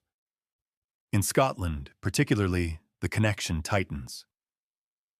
The Charter of Larminius, a disputed document dating to the 14th century, purports to list an unbroken line of Templar Grand Masters continuing in secret after the suppression. Most consider it a forgery, but even as a forgery, it suggests that someone wanted this story told.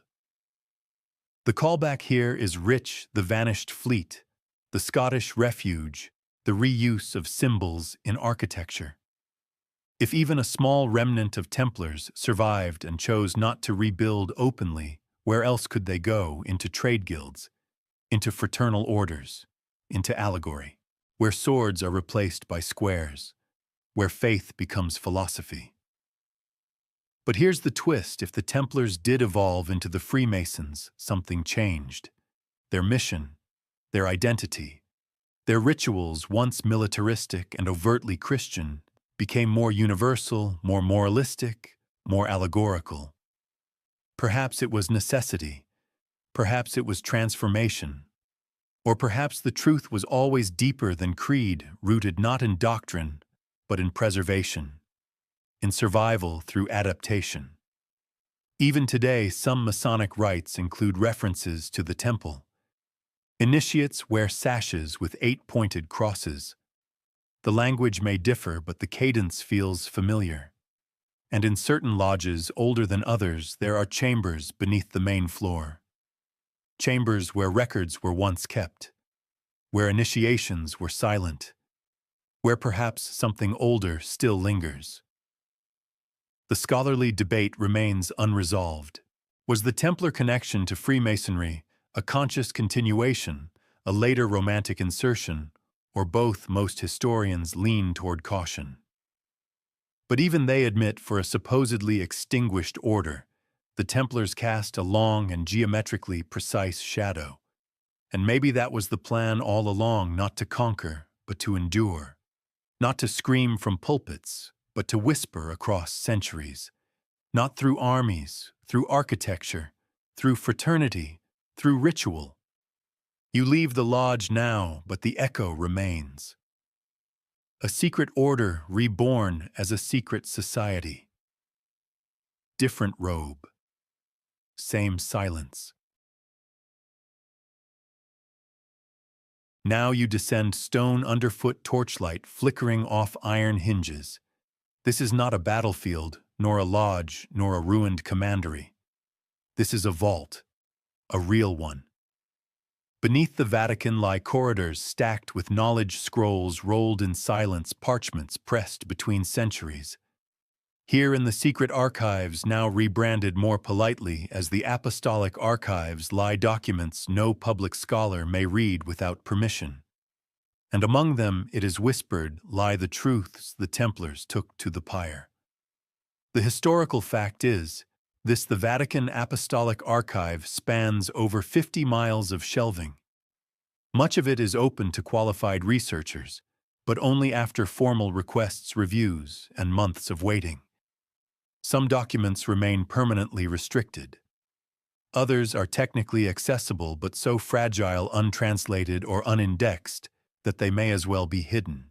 And here lies the tension. Because the Church played a central role in the Templars' downfall, it also holds many of the remaining records, including some it has never released. The obscure detail, and it is obscure, is that as recently as the 1990s, large swaths of the trial records were still being rediscovered, misfiled, or selectively disclosed. The Chinon parchment, remember, was only publicly acknowledged in 2001. For centuries, that single document proving the Pope had absolved the Templar leadership sat unknown. Not locked, just buried in bureaucracy. A convenient accident. And if that was just one document found by chance, what else remains sealed by dust and red tape? There are rumors, persistent, quiet, that within the archive exist letters from Templar commanders, inventories of relics retrieved from the Holy Land, even coded correspondences that survived the order's collapse. One supposed registry lists items removed from Jerusalem in the early 12th century: a chalice, a blade, and a scroll in unknown script. Another mentions the head carried under linen, wrapped in oilskin, hidden from the laity. If these entries exist, they are not public. But the language matches that of the accusations made under torture, stripped of hysteria, boiled down to logistics. The difference between myth and memo. Scholars debate whether the Vatican withholds these records out of fear, reverence, or simple caution. Some claim the Church wants to avoid reigniting old fires, questions of doctrine, of corruption, of lost scripture. Others suggest something more pragmatic, that releasing material tied to suppressed heresies could damage the Church's authority, or worse, validate alternative histories long dismissed as fringe. And there's another layer, a callback not to fire or fleet, but to the rule. Remember how the Templars were commanded never to reveal the order's secrets. That oath enforced with expulsion might have extended beyond the grave. If the Church did receive Templar archives either seized or surrendered, perhaps they were not destroyed. Perhaps they were sealed in accordance with an agreement, a pact between silence and survival. Consider this: Clement V did not excommunicate the Templars at the end. He dissolved the order for the sake of unity, a legal fiction, a quiet burial. But what if it came with terms, records retained? Knowledge protected, but hidden. Not to be shared. Not yet. This is why, for many, the Vatican archives remain the final frontier of the Templar mystery. Not because they contain a smoking gun, but because they hold absence in the shape of truth. The places where documents should be, the catalogs with missing volumes, the lists of collections that no longer exist or were moved or lost. You walk those halls now in imagination, your fingers trailing the leather spines of forgotten codices. Somewhere behind a locked door, a shelf holds an unremarkable box. Inside, a sealed envelope. Inside that, perhaps a letter from a knight written in haste as the fleet departed. Or an inventory of items removed from La Rochelle. Or a map drawn in haste, annotated with Templar cipher, bearing no explanation, but one line for those who remember. And so the silence continues, maintained not just by time, but by choice. Now descend further, deeper than the catacombs of Rome, beyond the dust of papal vaults, into older stones, into the soil of Jerusalem, into the heart of the mystery itself. Because if the Templars guarded secrets, if they ever uncovered something worth protecting across centuries, this is where it began. Not in France, not in Scotland or Portugal, but here beneath the Temple Mount, where history and myth collide like tectonic plates. The order was born here, and many believe that what they found beneath these ancient ruins determined everything that followed. The historical fact is straightforward and strangely overlooked.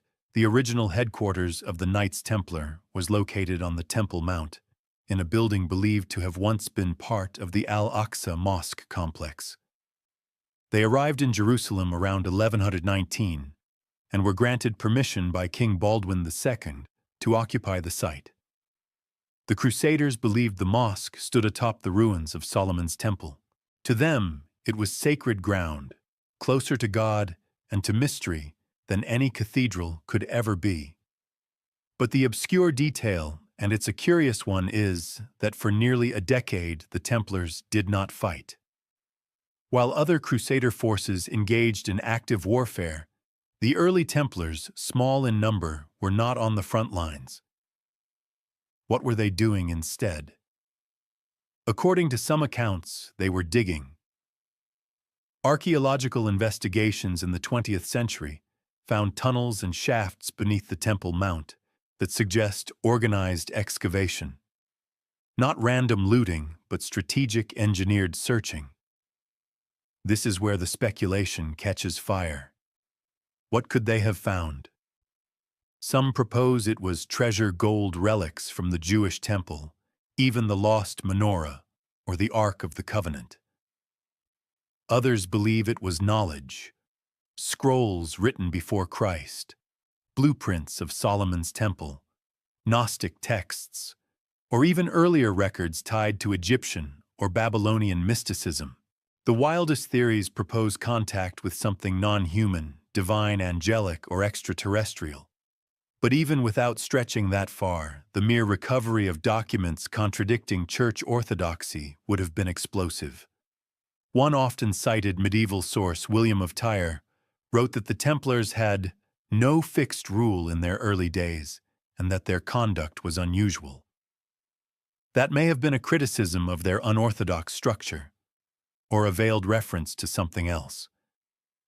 Later accusations during their trials included references to hidden words, secret names, and rituals that could be traced to no known Christian practice. Perhaps what they found under the temple rewrote their theology, quietly, permanently. Recall now the rule, the obsession with secrecy, obedience, and silence. Recall the accusations of heresy, the image of the head, the strange initiations. All of it might point back to what was uncovered in those dark chambers. If they found ancient texts, ones that painted Christ as teacher, not savior, or Mary as his equal, not follower, it would explain their gradual theological drift. They may have believed they were closer to the original truth, untainted by Rome. That belief, in turn, might have shaped everything: their rituals, their governance, their enemies. Scholars remain divided. No direct evidence of such discoveries has surfaced. But absence in this story is rarely a neutral silence. The fact that we know they were stationed on the most archaeologically and religiously charged ground in human history, and that they stayed there undisturbed for years, should make anyone pause. If you grant that they were there, and that they had access, and that they were searching, then you must also ask, what did they stop searching for? Because shortly after their time on the Mount, their fortunes changed. They were recognized by the Pope, empowered, enriched. Almost overnight, they became an international force. Was this reward for loyalty or compensation for cooperation? The callback to the Vatican vaults, to the Chinon parchment, to the rule, to the bloodline theories, every thread seems to tighten here around Jerusalem like a knot. Perhaps what they found wasn't just dangerous to the church. Perhaps it was dangerous to history itself. Perhaps it was never about gold, or even about God, but about a truth older than both. Buried beneath a city already drowning in sanctity. A secret too old to name, too large to destroy. And so they guarded it, not just with swords, but with silence. Now all the relics have been hidden, the books burned or buried, the witnesses silenced, and yet somehow the Templars remain. Their name still conjures mystery. Their cross still appears in dreams, in architecture, in fiction, in fear. You would think an order dismantled more than 7 centuries ago would dissolve into dust. But the opposite has happened. They've become immortal. Not through blood or law, but through something harder to kill: memory. The historical fact is this: since their official suppression in 1312, the Knights Templar have never been truly forgotten. They've been demonized, lionized, reinvented. During the Renaissance, they were spoken of in hushed tones by alchemists and mystics. During the Enlightenment, they were recast as proto-philosophers, martyrs of reason. In the revolutionary fires of France, they were invoked as symbols of resistance to monarchy. And by the 19th century, Romantic poets and secret societies alike were tracing their origins back to the Templars, whether with fact or pure invention. The obscure detail is that many of these groups, notably the Rosicrucians, various esoteric branches of Freemasonry, and even fringe political cults claimed to receive knowledge from the Templars. Not property, not gold, knowledge. Whether spiritual, architectural, astronomical, or symbolic, the claim was always the same: that the Templars preserved wisdom the Church rejected, and that this wisdom continued underground, encrypted, inherited. But here's the more haunting truth: they didn't need to be remembered through institutions. They were remembered through story. Legends of a hidden treasure, a lost fleet, a bloodline. A secret kept so well that it keeps breathing without confirmation. Each generation rediscovers the Templars as if it were the first, believing it has found some overlooked thread, when in fact the thread was left there on purpose. You've seen this before: the Red Cross hidden in stone carvings, the floor plan of chapels that mirror celestial constellations, the repetition of initiation rites, silence oaths, and sacred geometry. Not proof of survival, but proof of persistence. Their presence was never about the physical. It was about narrative transmission, a living myth, a parable encoded with symbols and questions that never quite resolve. That's why their memory endures. Not because people agree on the truth, but because they don't. The space between contradiction is where memory thrives. Were they holy or heretical martyrs or manipulators, protectors of the divine or preservers of a dangerous lie? The very lack of clarity is what keeps them alive. Call back now to the fire that consumed Jacques de Molay, that final curse. It wasn't just aimed at the Pope and the King. It was aimed at history itself. It said, "You may burn my body, but you cannot kill the order. You cannot destroy what has taken root in the minds of men." And he was right. The Templars are invoked in everything from conspiracy thrillers to protest movements. Their name, long stripped of context, is a symbol now, of resistance, of secrecy, of forbidden knowledge, sometimes invoked as a warning, sometimes as a banner. The scholarly debate rages on. How much of the Templar legacy is fact? How much fabrication? But perhaps that's the wrong question. The more relevant one might be, why does it still matter? Why, after all these centuries, do we return to their story, to the silence, the vaults, the fire, the ships in the fog? Because they offered something neither the Church nor the Crown could: a mystery without a master, a legend without an ending. And in that gap between fact and belief, they became more powerful than they ever were in life. You stand now not in a fortress, but in a dream. The ground below is shifting. The timeline is blurry. The candles never went out. The whispers never stopped. You've followed the trail, turned every stone, peered through every keyhole. And just when you think the story is over, a door creaks open behind you. So now you're here at the threshold, not of a church or a chamber, but of an idea. You've walked alongside knights and kings, sifted ash and parchment, followed ships into fog and symbols into silence. You've seen the fire, felt the weight of vault doors, heard the echo of names long erased. The question that has whispered through every chapter is still waiting. What were the Knights Templar really hiding? And more importantly, why did history try so hard to forget it? Let's start with the facts. They were real, flesh and blood, warriors and monks. They rode into war. They prayed. They governed. They lent money to kings. They protected pilgrims and built fortresses. Their rule was strict, their rise unprecedented, their fall violent, calculated, and suspicious. That much no one denies. But what comes next divides every room. Were they heretics? The Vatican never said so, not officially. The Chinon parchment proves that. Were they criminals? The confessions taken under torture dissolve under scrutiny. Were they corrupt? Perhaps, but no more than the powers who destroyed them. And that's where the trail turns. Because what stands out in this story is not what we know, it's what we're not allowed to know. The vanished fleet, the missing ledgers, the sealed documents in the Vatican vaults, the architectural patterns that should have stopped but didn't, the sudden silence where records once were, the whispers of bloodlines and relics of ancient texts and forbidden rites. Taken alone, each is a curiosity. Together they form a shape, an outline of something large and still buried. The Church had every reason to end the Templars publicly and completely. And yet, it didn't.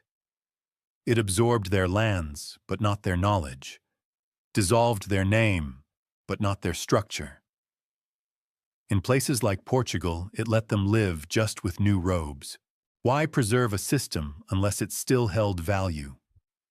The callback sharpens here. The secrecy baked into the rule, the silence among brothers, the discipline of hierarchy.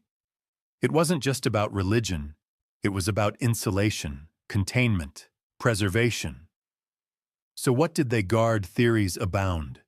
That they protected descendants of Christ, that they uncovered relics under the Temple Mount, that they preserved Gnostic gospels long thought lost, that they mapped the world before the world was ready to see it, that they encrypted truths about God the soul or history itself and passed them along in ritual stone and story. None of it proven, all of it persistent. And here's the real secret: myths don't survive this long without help, without reason. The Templars, even in death, controlled the one force stronger than swords or papal bulls' narrative. By vanishing at the height of their power, they became not martyrs, but riddles, a question so compelling that every century has asked it again, with new eyes, new fears, new needs. And so we reach the truth behind the myths, not a single fact, but a pattern. A legacy of controlled ambiguity. They were guardians, yes, of people, places, symbols, but perhaps most of all, of uncertainty. They kept alive the possibility that not all power is visible, that faith can challenge empire, that silence can be louder than doctrine, and in that way, they won. Not on the battlefield, not in the court, but in time, because you're still here, listening, wondering, and they're still there, waiting. The story ends softly now. Not with banners raised or torches lit, but with footsteps fading into cloisters and echoes settling into stone. The Templars are gone, or so the ledgers say. Their records closed, their buildings repurposed, their names smudged by ash and ink. And yet, they remain. Not in force, but in form. Not in titles, but in tremors. In the feeling that something old still watches, still whispers, still waits. You trace the path back to the rule etched in silence, to the fleet that slipped into fog, to the cross carved into forgotten chapels, to the symbols passed from lodge to lodge in quiet ritual. No single revelation ever appeared, no ark on a cart, no scroll beneath the Vatican, but the fragments were enough. Just enough. Enough to plant a question that refuses to die. Enough to remind those in power that not all fires consume, some illuminate. The Templars did not need to survive in name. They survived in doubt, in curiosity, in the space between official history and the things left out. That is their great legacy, a cultivated uncertainty, a deliberately unfinished sentence. And in that unfinished space, generation after generation, we insert our fears, our hopes, our rebellions. Because maybe we're not looking for answers. Maybe we're looking for guardians. For a story big enough to hold all our unresolved wonder. And the Templars burned, erased, rewritten, offered just that. A myth with a pulse. A secret that never had to be told, because it was always meant to be found. So now as the candlelight softens and the stone floor cools beneath your feet, you step away from the ruins. No relic in hand, no definitive truth in mind. But something lingers. A presence, a shape in the periphery. The shadow of the temple. It stretches across time, across belief, across doubt. And when the world is quiet again, it will be there still, waiting.